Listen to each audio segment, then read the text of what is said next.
Dikisahkan dalam versi pewayangan Jawa, Tursono adalah anak dari Adipati Aryo Tursosono, anggota Kurawa kedua, pemimpin Banjarjumut, sementara ibunya sendiri bernama Saltani. Watak dan perawakannya mirip sang ayah, hingga seperti pinang dibelah dua. Ketika anak-anak Kurobo yang lain asik bermain, Tursono memilih melatih ilmu bela diri dan aji jaya kawijayan. Demikian seterusnya hingga Tursono akhirnya dewasa. Namun, lama-kelamaan hal ini meresahkan ayahnya Tursosono, sehingga ayahnya itu menjadi sering terlihat murung, termasuk ketika sedang berkumpul dengan saudara-saudaranya 100 Kurawa.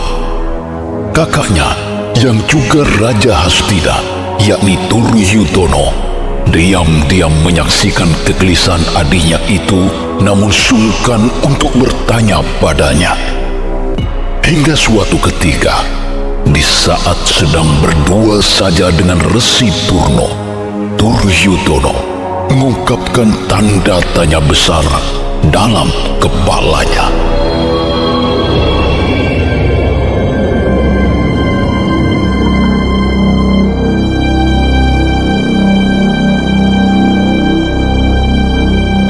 Bopo Resi, akhir-akhir ini saya melihat Tursosono terlihat murung dalam beberapa kali pertemuan di Wadak Kurobo. Ketika yang lain bersendakuro dan makan minum dengan enaknya, dia justru terlihat berbeda dengan yang lain. Badannya ada, tapi pikirannya entah kemana. Apakah Bopo Resi tahu apa yang sebenarnya terjadi padanya? Anak Prabu Duryudono, saya sungguh tidak menyangka Angger ternyata begitu cermat melihat apa yang terjadi di sekitar, termasuk menangkap kegelisahan Tursosono akhir-akhir ini. Angger benar, memang ada sesuatu yang dia pendam selama ini. Bobo pernah berbincang dengannya. Hanya saja Tursosono saat itu berpesan pada saya agar pembicaraan yang terjadi tidak perlu ada yang tahu. Oh, kenapa bisa demikian, Bopo? Apakah Tursosono menyembunyikan sebuah kesalahan yang cukup besar? Sama sekali tidak, Ger. Siapapun tahu bahwa dia adalah orang yang selalu terbuka dan belak-belakan. Tidak pernah peduli kata orang jika apa yang dia lakukan dianggap salah oleh orang lain. Dia menyembunyikan apa yang terjadi karena malu dan khawatir. Khawatir dianggap sebagai orang tua yang tidak bisa mendidik anak dengan baik, Ger. Oh, maksud Bopo Resi bagaimana?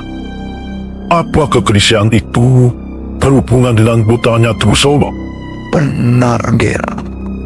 Semua orang tahu Tursono gemar sekali mempelajari aji jaya kawijayan.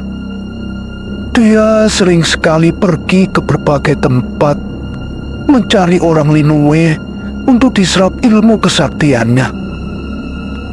Kadangkala kepergiannya memakan waktu berbulan-bulan. Itu artinya kesatrian Banjarjumut menjadi sering ditinggal punggawa andalannya. Tursosono tentu malu jika secara tiba-tiba sebagai Raja Hastina, anak Prabu Duryudono memerintahkan seluruh punggawa kesatrian yang ada di bawah Hastina berkumpul oleh suatu sebab. Jika itu terjadi, sudah tentu Banjarjumut menjadi satu-satunya kesatrian yang punggawa andalannya tidak ada. ditinggal Nang Sukawruh ke tempat yang tidak diketahui letaknya, Dursosana pasti akan kesulitan menyusulnya. Di sisi lain, dia juga mencemaskan Dursala sendiri. Setiap dilarang untuk pergi, anaknya itu selalu beralasan bahwa apa yang dia dapat belum dianggap mumpuni. Selama dia belum merasa puas, dia tetap akan berguru kemanapun juga sampai mendapat apa yang dia inginkan. Durso tidak beda dengan ayahnya sebenarnya. Persis blok. Yang lucu, Dursosana yang biasanya berangasan ternyata malah lembek pada anaknya sendiri. Itu karena Dursala punya alasan yang dipandang sangat kuat oleh ayahnya, Nger. Dursala ingin memiliki kesaktian yang luar biasa demi membela Hastina. Menurut Dursala, jika perang Bratayuda akhirnya terjadi, anak-anak Pandhawa harus memiliki lawan yang seimbang dari pihak kita. Angger sendiri pasti sudah tahu bahwa anak-anak Pandhawa memang dikenal sakti Mandala kuno, bahkan sejak mereka lahir prodok. Ya. Sekarang saya mengerti masalah yang dialami Dursosana. Jika memang demikian, satu-satunya jalan keluar, Durso memang haruslah menemukan guru yang hebat dan memiliki aji jaya kawijayan tak tertandingi.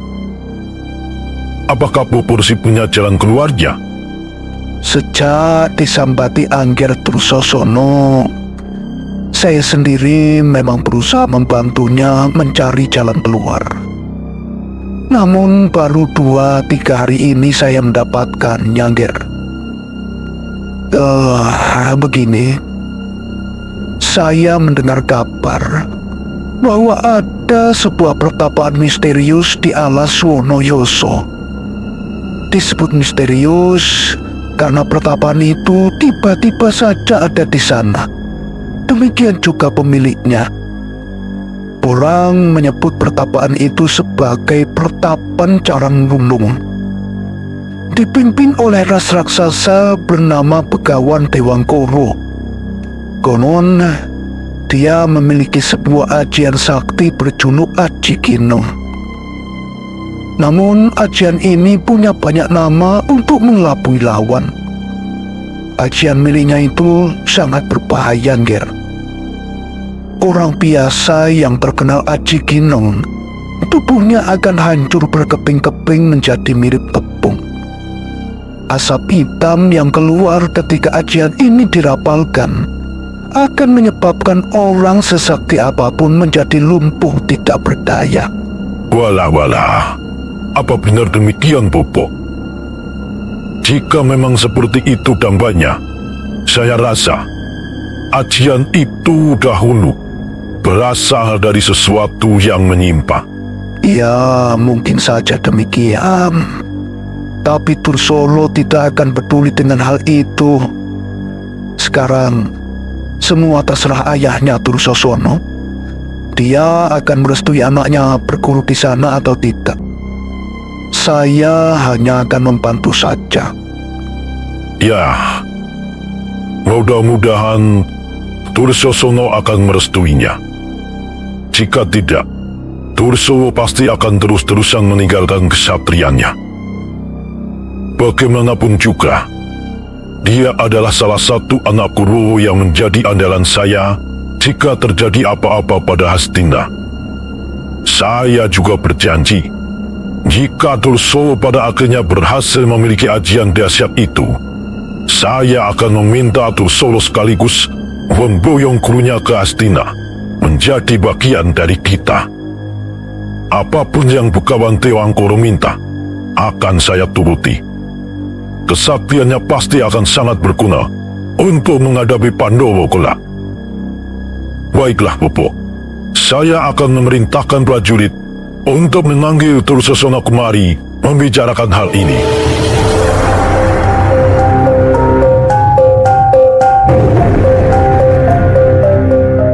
Maka Demikianlah yang terjadi kemudian. Terjadi pembicaraan lanjutan antara Duryudono, Dursosono, dan Resi Durna. Meski semula keberatan, Dursosono akhirnya tidak punya pilihan lain. Dia merestui anaknya Dursolo berguru pada Begawan Dewangkoro di pertapan Carangwulung alas Wonoyoso. Ujian berat dijalani Dursolo untuk bisa diterima menjadi murid di sana. Berhari-hari dia diperintahkan bersila sambil memandang matahari sejak terbit hingga tenggelam. Jika matahari tenggelam, Dursolo juga harus menenggelamkan seluruh tubuhnya di dalam air. Selama di dalam air, dia diharuskan bernafas menggunakan sebatang bambu kecil menggunakan mulutnya. Dengan tekad yang sungguh besar, Dursolo akhirnya berhasil diterima dan mulai mendapatkan sejumlah pelajaran dari Dewangkoro. Hingga tak terasa, Dursolo akhirnya benar-benar mendapatkan ajian andalan pertapan Carangwulung, yakni Aji Kineng.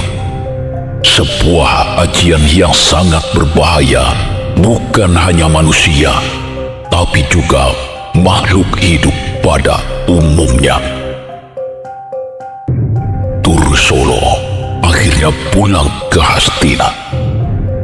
Untuk membuktikan kedikdayaannya, Dursolo menemui Patih Sengkuni. Dia meminta Patih Sengkuni mengikutinya ke kandang gajah, lalu memilih salah satunya yang berukuran besar. Secara mengejutkan, Dursolo menghantam gajah itu hanya dalam sekali pukulan saja. Seketika itu juga, gajah tak bersalah itu hancur berkeping-keping, lebur menjadi abu. Patih Sengkuni terbelalak menyaksikan apa yang terjadi di depan matanya. Dia girang bukan kepala melihat putra Kurawa itu kini memiliki kesaktian yang luar biasa dan begitu menyeramkan. Hastina pun menjadi gempar. Seperti janji Duryudono, Begawan Dewangkoro diminta untuk diboyong ke Hastina. Beruntung, Begawan Dewangkoro dengan senang hati menerima tawaran itu. Dengan kesaktian yang dimilikinya, ditambah keberadaan gurunya yang kini tinggal tak jauh darinya, Dursolo menjadi semakin jumawa.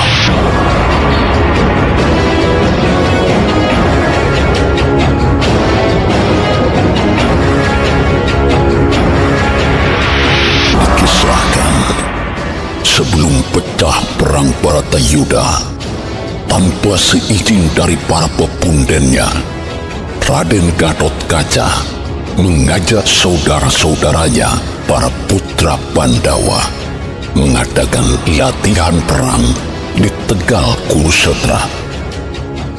Hal ini tentu saja membuat gelisah para Kurawa. Mereka khawatir kalau latihan perang itu hanya alasan dalam rangka permulaan perang yang sebenarnya. Maka tidak mengherankan kalau Raja Hastina Prabu Duryudana sangat marah dan merasa terancam oleh latihan perang tersebut.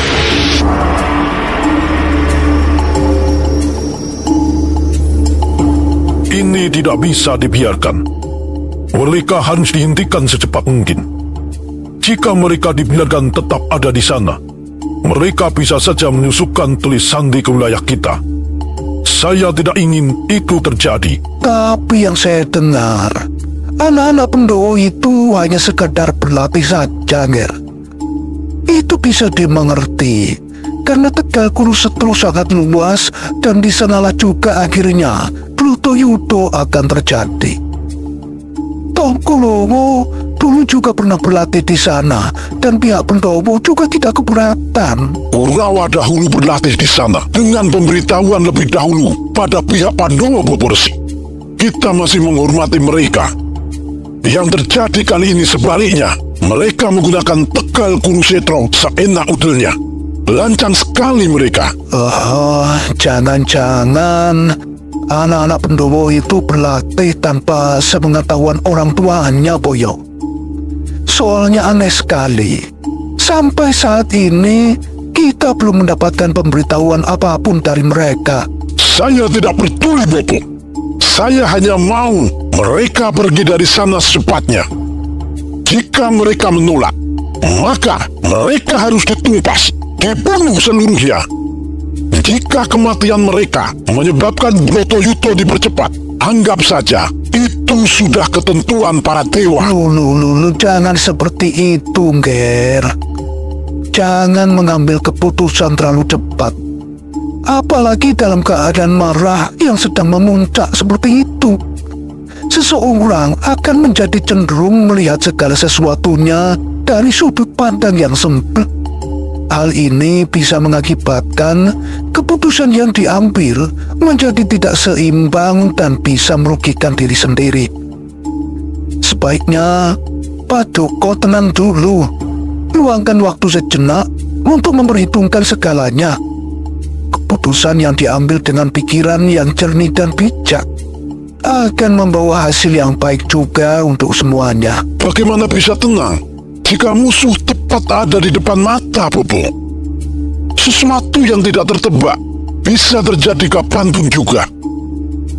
Ada beberapa kemungkinan yang bisa mereka lakukan di sana.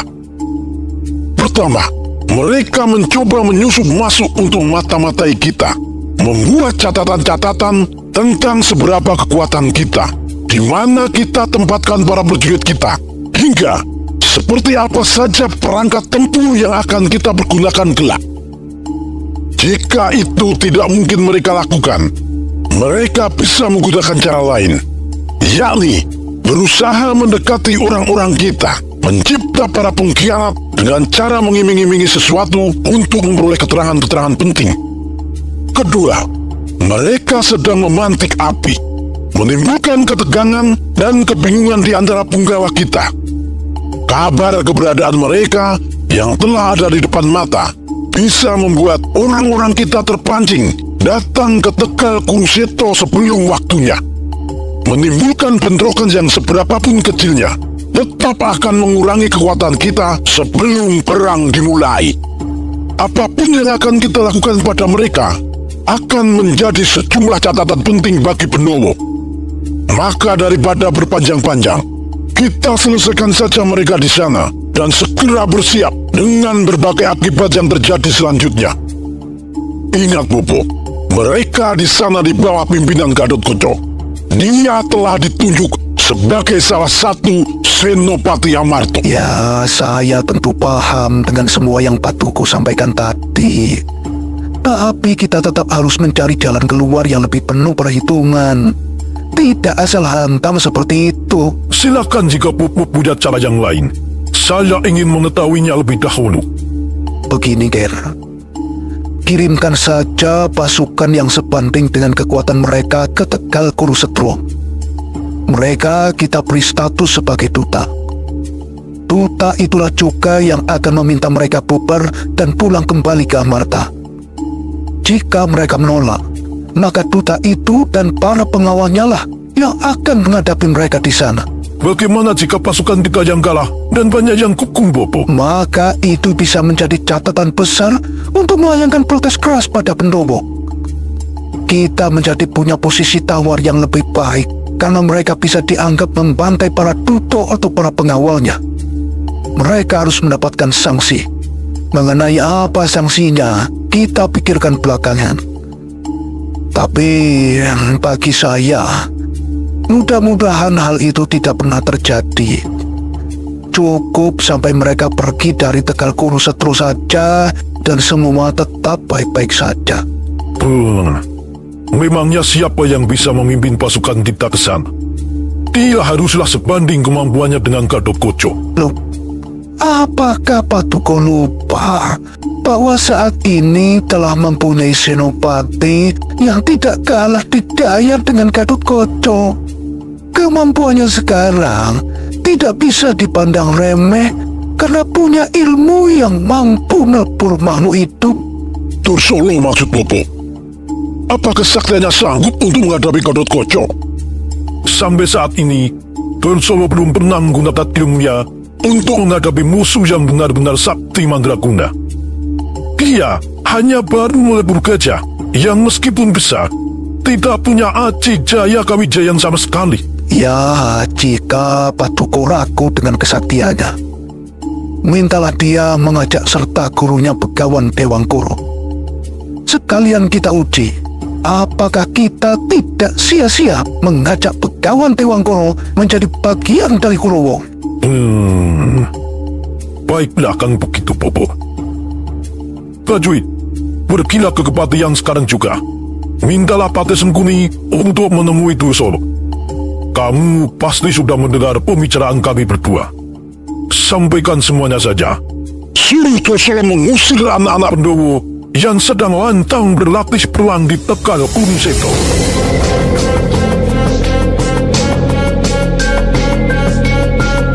Di kepatihan, sehabis prajurit pembawa pesan Duryudono kembali ke istana, Sengkuni malah terheran-heran sendirian. Dia merasa aneh karena perintah Prabu Duryudono dan Resi Durna hanya sekedar untuk mengusir Gatotkaca dan saudara-saudaranya semata, bukan sekaligus membunuhnya. Padahal baginya, ini kesempatan yang bagus untuk memberi pukulan telak bagi Pandowo jika senopati andalanya gugur lebih dulu sebelum Bratayuda dimulai. Langkah Pandowo untuk menjalani Bratayuda pasti akan berat. Mental mereka akan jatuh sejak awal. Karenanya, Sengkuni punya cara tersendiri saat menyampaikan pesan Duryudono pada Dursala. Putuku Ger Dursala, eyang kemari karena diutus uakmu, anak Prabu Duryudono. Tujuannya adalah meneruskan perintah agar kamu membubarkan sekaligus mengusir anak-anak Pandawa di bawah pimpinan Gatotkaca yang sedang berlatih di Tegal Kurusetra. Apakah kamu berani melaksanakan perintah itu, Ger? Nuningge yang Patih, Dursala tentu saja berani. Menghadapi Gatotkaca dan saudara-saudaranya adalah urusan kecil bagi Dursala. Tapi kalau boleh, saya ingin sedikit bertanya, Eyang. Silahkan, Putuku Dursala. Kenapa perintahnya hanya untuk membubarkan dan mengusir saja, Eyang? Bukannya langsung membunuh mereka di tempat itu juga sekalian? Perintah yang saya terima menjadi tanggung sekali rasanya. Sayang jika urat dan otot saya terlanjur mengeras, tapi hanya sekedar membuat mereka lari kaing-kaing saja, Eyang. Ternyata tidak percuma Eyang datang kemari untuk menemuimu, Ger. Sebagai anak Raden Dursasana, kamu cukup cerdas dan mampu menangkap pesan, bukan hanya dari yang tersurat, tapi juga yang tersirat. Jika kamu ingin sekaligus membunuh mereka, tentu saja boleh, Ger. Eyang justru senang kalau kamu berhasil melakukannya. Keberhasilanmu itu pasti akan mendapat ganjaran yang sangat besar dari Prabu Duryudono. Separuh bumi Astina bisa jadi dianugerahkan kepadamu. Ketahuilah, Ger, perintah sang Prabu memang sengaja diperhalus agar tidak bocor ke pihak Pandawa. Tapi pelaksanaan di lapangan akan seperti apa? Kami semua menyerahkan kepadamu. Demikian rupanya, Eyang. Wah, senang sekali saya mendengarnya. Saya memang sudah lama cukup gemas pada Gatotkaca dan saudara-saudaranya. Perintah ini adalah kesempatan bagi saya untuk menguji ajian yang saya dapatkan dari guru saya, Begawan Dewangkara. Nah, jika sudah jelas semuanya bagimu, tidak usah berlama-lama lagi, Ger. Silahkan berangkat sekarang juga bersama bala tentaramu. Rampungi mereka secepatnya. Sendiko yang patih, ngeswagen damel. Sebelum ke Tegal Kurusetra, Dursala menyempatkan diri untuk mampir ke pertapan Begawan Dewangkara. Dia meminta agar sang guru mendampingi tugasnya kali ini, mengingat lawan-lawan yang dihadapinya juga memiliki ajian yang tidak bisa diremehkan. Tanpa keberatan sedikit pun, Dewangkara akhirnya turut berangkat bersama rombongan. Keberadaannya membuat anak Dursasana itu menjadi semakin percaya diri. Dia merasa kesaktian yang dimilikinya tidak akan ada yang bisa menandingi. Dia juga percaya bahwa ayahnya, Raden Dursasana, Patih Sengkuni dan para Kurawa ada di belakangnya jika terjadi sesuatu yang tidak terduga.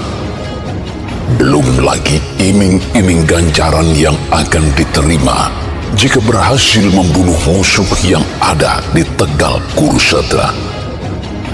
Ketika sampai di Pakuwon para putra Pandawa, Raden Dursala dengan pongahnya membubarkan latihan Gatotkaca beserta saudara-saudaranya.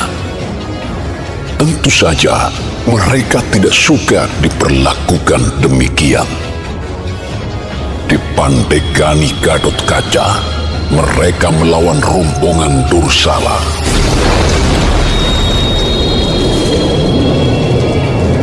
Pada awalnya, Gatotkaca menguasai jalannya pertarungan. Tapi setelah Raden Dursala dibisiki Begawan Dewangkara, tiba-tiba Dursala berubah wujud menjadi sangat mengerikan. Seluruh tubuhnya seperti diselimuti asap hitam yang berbau sangat busuk. Gatotkaca yang terkena pukulan Dursala mendadak seperti dilolosi tulang dan otot bebayunya. Sementara kulit tubuhnya berubah biru hampir hitam. Gatotkaca telah terkena ajian andalan Dursala. Di detik-detik hembusan nafas terakhirnya, mendadak sekelebat bayangan menyambar Gatotkaca, lalu membawanya terbang menjauhi medan pertarungan.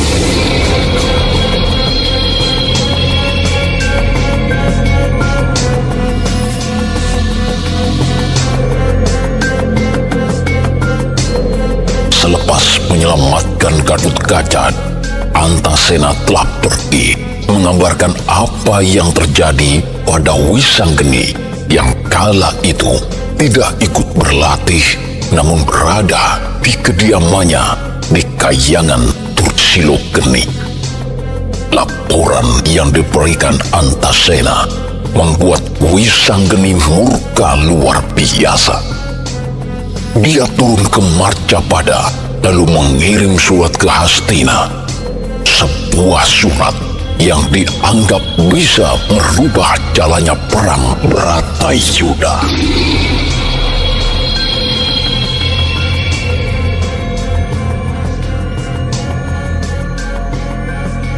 Pasewakan Nagari Hastinapura Yunagari Liman Benawi lengkap dihadiri para pejabatnya. Prabu Duryudana sengaja menghadirkan mereka semua untuk menanggapi surat menggegerkan yang dikirim oleh Bambang Wisanggeni, putra Arjuna. Dalam surat itu, Wisanggeni terang-terangan meminta kerajaan Hastinapura untuk Pandawa. Jika tidak, Hastinapura akan diobrak-abrik dan Kurawa seluruhnya hanya tinggal nama. Gentar mengetahui kesaktian Wisanggeni yang tersohor dan luar biasa, Pandita Durna, Patih Sengkuni, dan Adipati Basukarna menyarankan agar Prabu Duryudana memenuhi permintaan tersebut. Tentu saja Prabu Duryudana menolak dan bertambah murka. Di tengah ketegangan, Pandita raksasa bernama Begawan Dewangkara mendadak menyatakan dukungannya pada kehendak Prabu Duryudana. Dewangkara menyatakan sanggup melawan kesaktian Wisanggeni atau siapapun juga yang punya keinginan serupa. Bersamaan itu pula, datanglah Wisanggeni bersama saudara sepupunya Antasena. Menyadari suasana akan berubah kisruh, Duryudana segera membubarkan pertemuan, namun meminta Dewangkara mendampinginya menghadapi dua putra Pandawa tersebut.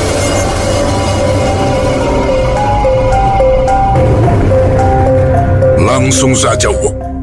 Aku datang untuk menanyakan apa jawab Wak Prabu Duryudono atas surat yang kukirim beberapa waktu yang lalu. Sudah cukup bagiku menunggu, dan mohon Wak tidak perlu berbasa-basi lagi. Apa kamu tidak bisa sedikit bertata krama dalam membicarakan masalah Wisanggeni? Dan kenapa tiba-tiba kamu dengan seenaknya memintaku menyerahkan Hastinapura?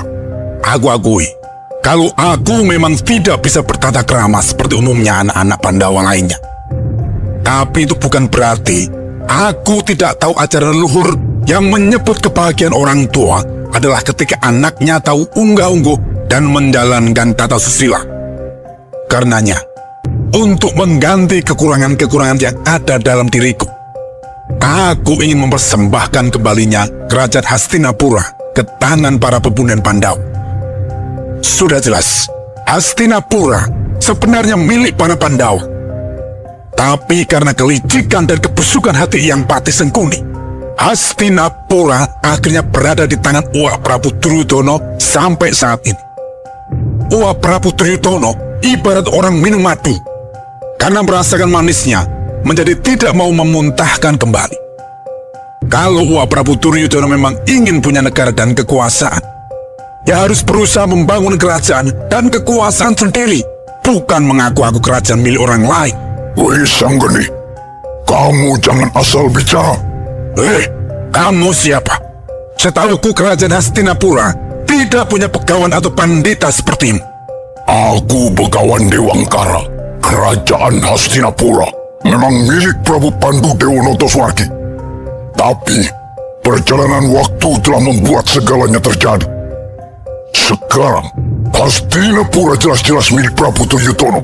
Tidak ada yang bisa menyangkal kenyataan ini. Permasalahan tahta Hastina seharusnya dibicarakan oleh Kurawa dan Pandawa saja. Orang lain tidak boleh ikut campur. Dewangkara, apa maksudmu orang lain tidak boleh ikut campur? Apa kamu tahu siapa aku? Aku anak Raden Janoko, Panengah Pandawa. Aku punya hak untuk menyelesaikan masalah keluargaku. Sementara kamu siapa? Bukan orang Kurawa, apalagi Pandawa. Bagaimana kamu berani bicara seperti itu? Kamu berbicara angkuh seperti itu apa karena kamu selama ini tinggal di Kayangan Tusilokeni? Kamu pikir aku takut menghadapi ras campuran sepertimu? Ingat Wisanggeni, kalau kamu tetap mau memaksakan kehendak, kamu harus bisa menang melawan aku. Supaya cepat, langsung saja hadapi aku sekaligus dengan saudaramu itu. Tidak perlu berlama-lama lagi, Dewangkara. Kami tunggu kamu di luar.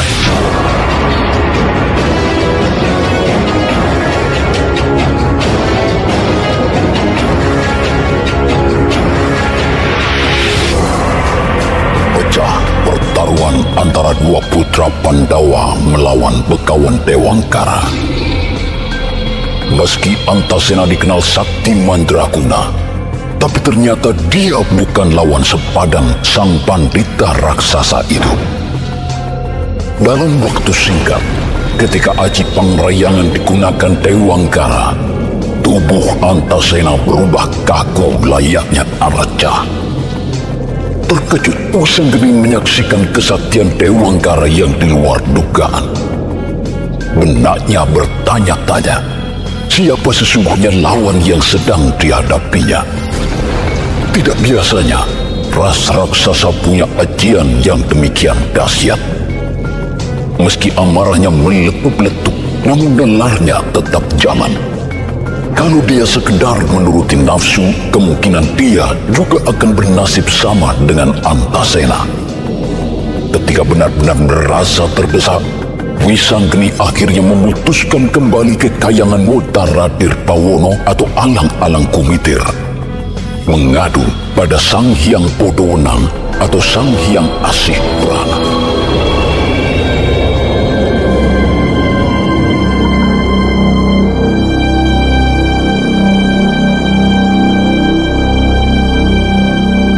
Terpekur Gatot Kaca di hadapan sosok berwibawa yang bertempat tinggal di Gunung Sukrini atau Sukoriti. Di sanalah pertapaan Cemara Tunggal yang diampu oleh Resi Seta berada.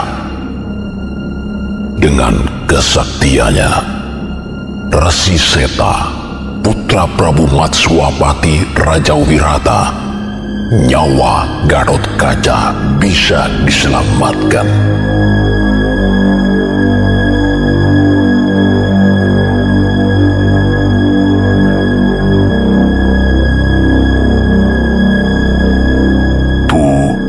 Resi, tidak terkatakan rasa terima kasih saya pada Eyang, karena Eyang telah memulihkan keadaan saya seperti semula.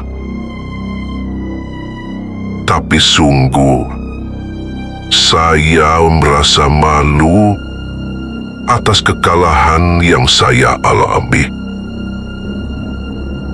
Karenanya, daripada hidup menanggung malu, izinkan saya minta dibunuh saja saat ini juga. Namun, jika saya diharapkan untuk tetap hidup, saya mohon agar Eyang Resi menunjukkan bagaimana cara saya untuk menang menghadapi Kakang Dursolo. Ger buyutku Kadut Koco, Eyang buka saja bahwa ada satu ajian yang mampu menghadapi ilmu milik Dursolo. Namanya Aji Norontoko. Eyang tidak keberatan menurunkan ajian yang bisa mengungguli atau mengalahkan ajian milik Putra Kurowo itu. Tapi, apakah kamu kuat memenuhi pitukon atau persyaratannya? Apapun pitukonnya, akan saya turuti, Eyang. Yang paling penting, saya bisa menebus rasa malu dan mampu mengalahkan Kakang Dursolo. Jika tidak, saya memilih mati saja, Eyang. Baiklah, kalau tekadmu memang demikian, Ger.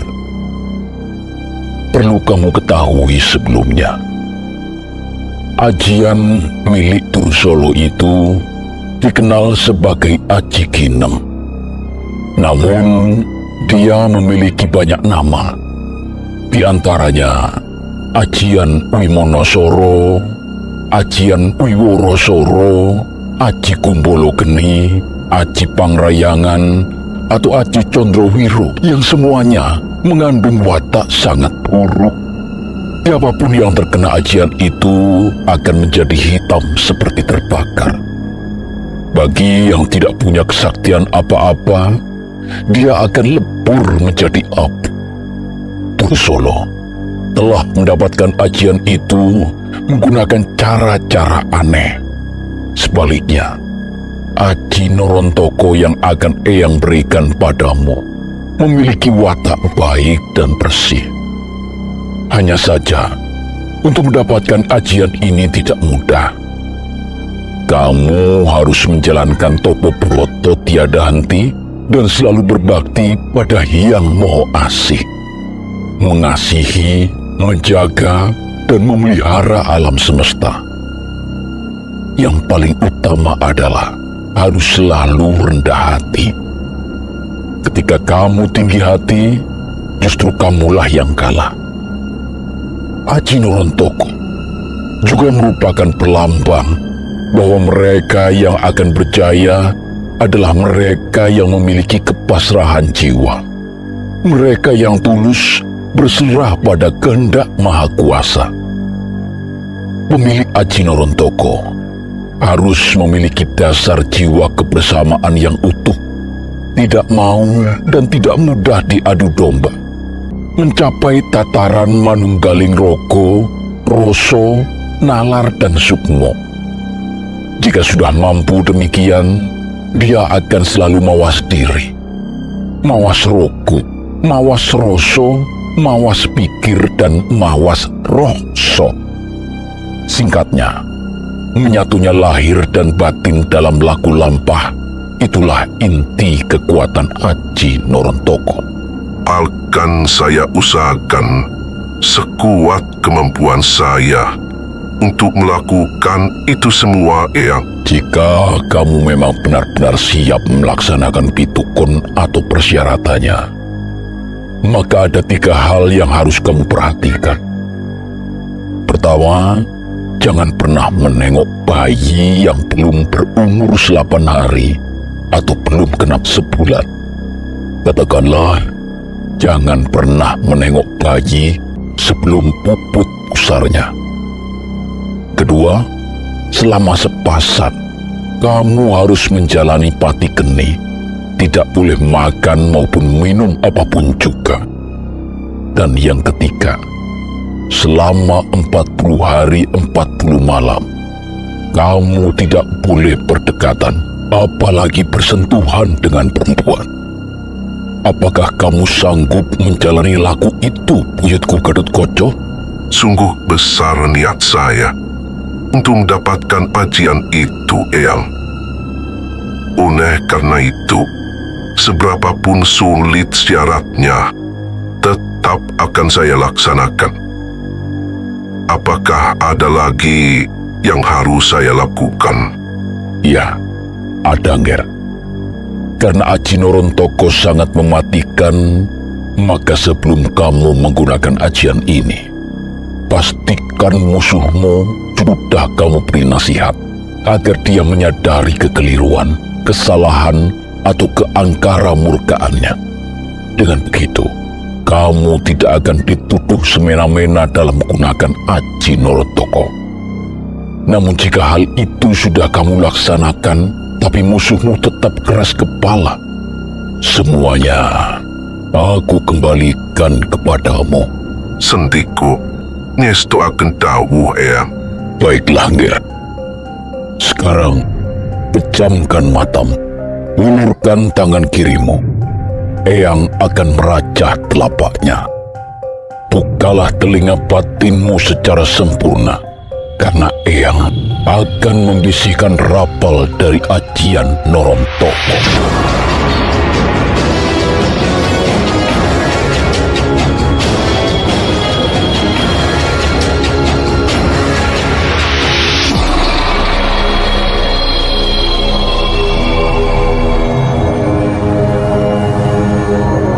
Tertunduk sedih Wisanggeni di hadapan Sang Hyang Bodowenang. Hanya kepadanya lah selama ini putra Arjuna dengan Dewi Darsanala itu berlaku sopan, tidak pada yang lain, termasuk pada para dewa sekalipun. Kepadanya lah pula Wisanggeni menceritakan apa yang baru saja dialami. Dia minta keadilan karena apa yang telah dilakukannya sudah dirasa benar.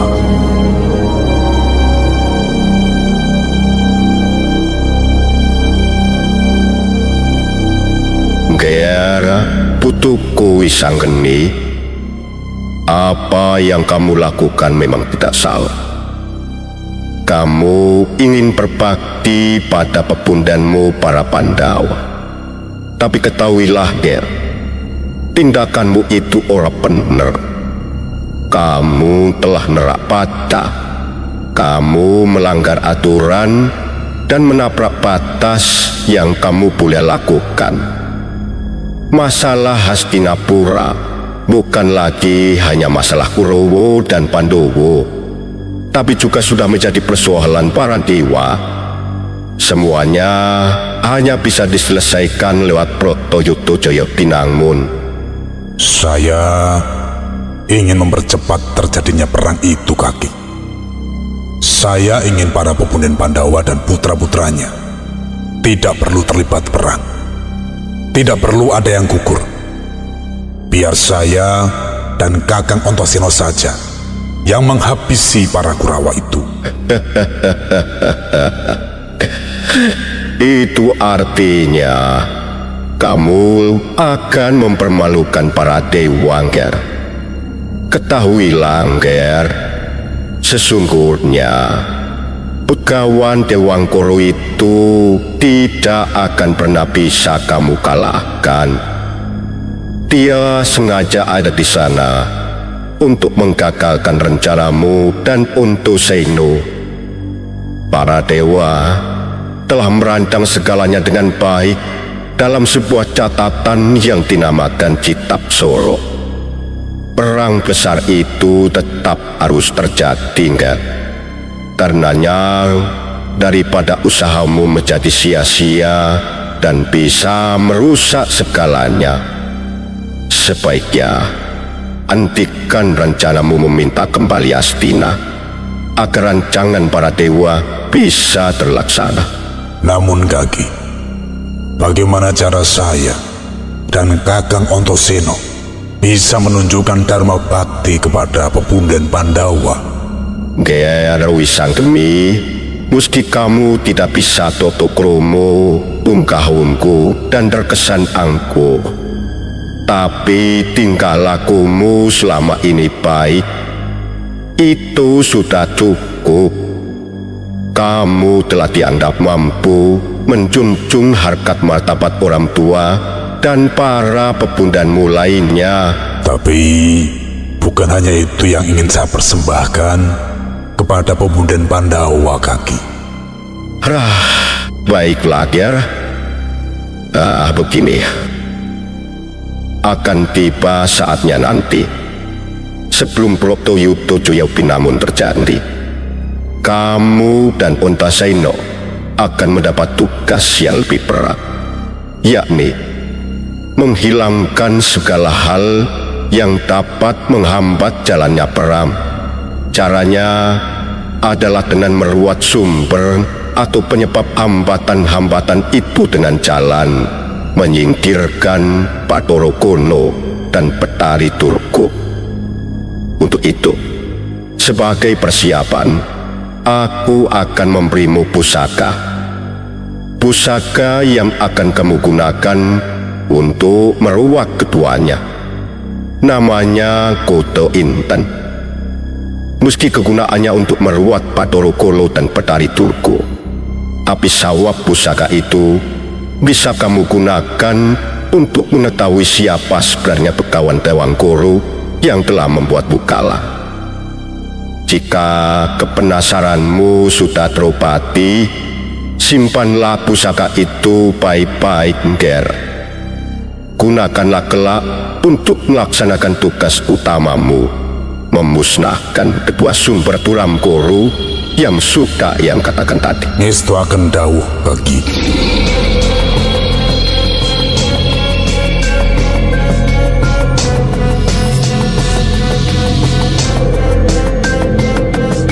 Sesampainya di Marjapada dengan sawab pusaka Gada Inten, Wisanggeni langsung memulihkan Antasena dari cengkraman Aji Pangrayangan. Setelah Antasena tersadar, Wisanggeni meminta saudaranya itu beristirahat.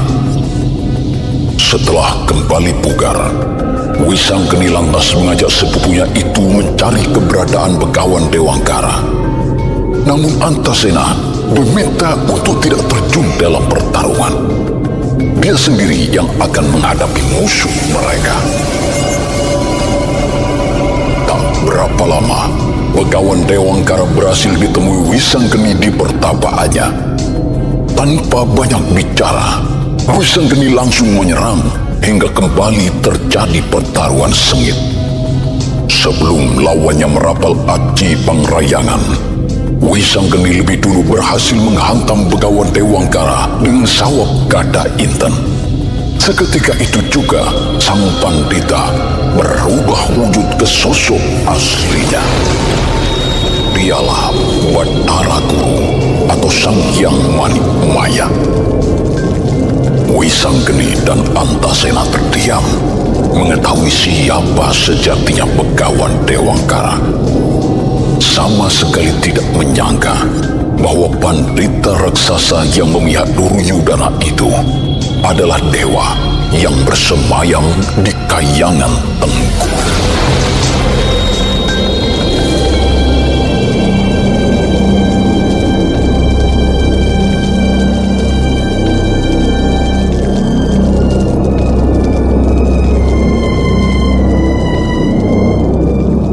Wisanggeni dan Antasena, bagaimana sekarang? Apakah kalian masih ingin menghentikan Brotoyudo Joyapinamunia atau Adigarisda?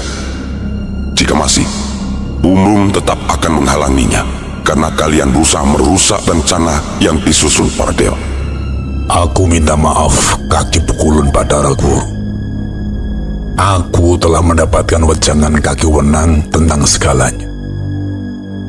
Sekarang aku mengerti dan tidak akan melanjutkan keinginan meminta kembali Hastinapura. Aku juga telah mengetahui bahwa ternyata aku dan Kakang Antasena memiliki tugas lain yang juga berat sebelum perang terjadi. Kamu yakin benar-benar tidak akan meneruskan yapmu lagi, kan? Benar, Pukulun.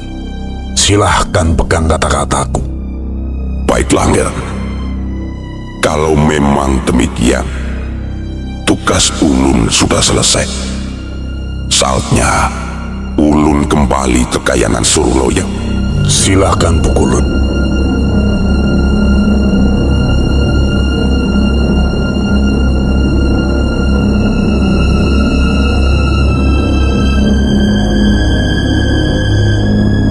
Seusai Sang Hyang Manik Maya atau Bathara Guru lenyap dari pandangan, Antasena kebingungan terhadap sikap saudaranya itu. Dia tidak paham mengapa Wisanggeni telah berubah pikiran. Karenanya, Antasena tetap memaksa Wisanggeni untuk kembali menuju Hastinapura. Wisanggeni, apa maksudmu tadi? Kamu hanya ingin Pukulun Bathara Guru tidak mengganggu niat kita lagi, kan? Ayo kita kembali ke Hastinapura. Kita temui Prabu Duryudana segera. Tidak, Kakang Antasena. Kita memang tidak perlu melanjutkan lagi rencana kita. Kita berdua punya tugas lain. Ketika Kakang berada dalam jeratan Aji Pangrayangan, aku telah menghadap Kaki Wenang di Kayangan. Tapi Kaki Wenang justru meminta kita menghentikan rencana. Perbuatan kita bisa merusak usaha para dewa. Perang antara Pandawa dan Kurawa tetap harus terjadi, Kakang. Tidak ada yang boleh ngeki mongso. Hastina kembali ke tangan Pandawa harus tetap ditebus lewat perang. Tapi sehari sebelum perang, kita punya tugas lain yang juga tidak ringan. Tugas itu adalah menjadi senopati yang mengawali perang Brotoyudo melawan para Kurawa. Hampir mirip. Tapi musuh kita bukan para Kurawa, Kakang. Bahkan, kita tidak akan pernah melihat, apalagi terlibat dalam perang besar itu. Loh, kok malah seperti itu? Lalu siapa musuh kita, Wisanggeni? Dan kenapa kita tidak bisa melihat serta tidak terlibat dalam perang Brotoyudo? Kita mendapatkan tugas menyingkirkan sumber angkara murka di muka bumi, yaitu Bathara Kala dan Bathari Durga. kedua makhluk itu harus kita ruat sehingga tidak mengganggu dan menghalangi jalannya perang Baratayuda. Sebab kalau keduanya tidak dimusnahkan, dunia tidak akan pernah bisa tentram, Kakang. Ketika para pemuda Pandawa berhasil merebut kembali kerajaan Hastinapura, pasti akan muncul angkara murka baru. Oh, begitu rupanya. Ya. Lalu, bagaimana mungkin kita mampu mengalahkan Padorokuro dan Padariturko? Sang Yang Podowenang telah memberikan pusaka yang akan kita gunakan meruat kedua makhluk itu, Kakang. Mari kita bersiap menunggu waktu itu tiba.